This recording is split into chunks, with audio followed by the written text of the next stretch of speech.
مساء الخير. النهارده هنتكلم عن البادي بلينز، الساجيتال والكرونال والترانسفيرس، ايه هما وايه فايدتهم وازاي نعرفهم. كل ده هنعرفه بالتفصيل النهارده.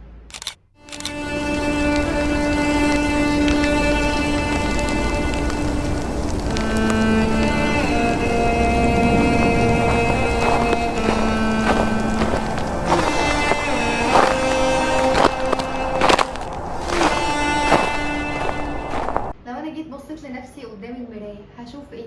هل هشوف المكونات اللي جوه جسمي ولا بس مجرد هشوف الجلد اللي موجود؟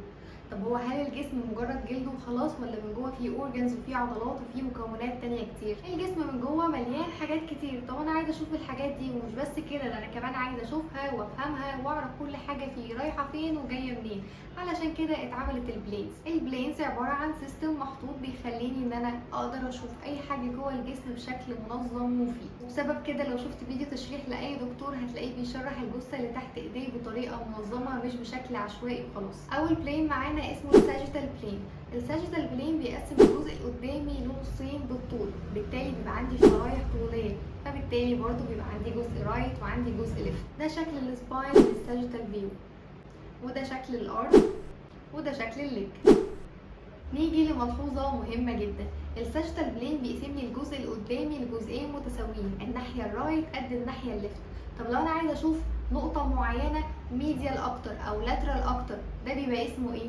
ده بيبقى اسمه بارا ساجيتال بلين. يبقى البارا ساجيتال بلين بيقسم لي الجزء القدامي لشرايح برضو طوليه بس مش متساويين، الناحيه الرايت مش قد الناحيه الليفت. وتاني بلين معانا اسمه الترانسفيرس بلين، وليه اسم كمان اسمه الاكزيال بلين.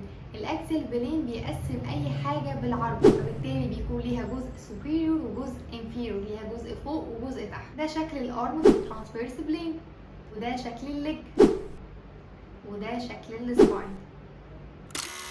نيجي بعد كده للكرونال بلين او الفرونتال بلين، الاتنين نفس المعنى. الكرونال بلين بيقسم اي حاجه في الجسم لشرايح. انا بشيل شريحه، اي طبقه انا ببص عليها بيكون قدامها طبقات انتيريور وبيكون وراها طبقات بوستيريور. ده شكل الرجل في الكرونال بلين، وده شكل الارم، وده شكل الفرتبرا.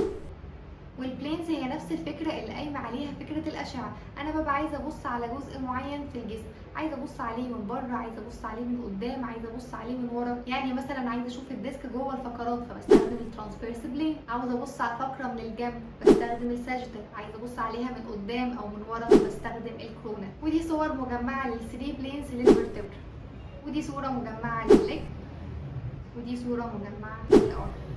ودلوقتي اختبار سريع هيظهر قدامكم كذا صورة، شوفوا كل صورة من انهي بلين وراجعوا الإجابة في آخر الفيديو. أنا كده خلصت موضوع النهاردة، هستنى رأيكم في الكومنتات واستنوني الفيديو الجاي. سلام.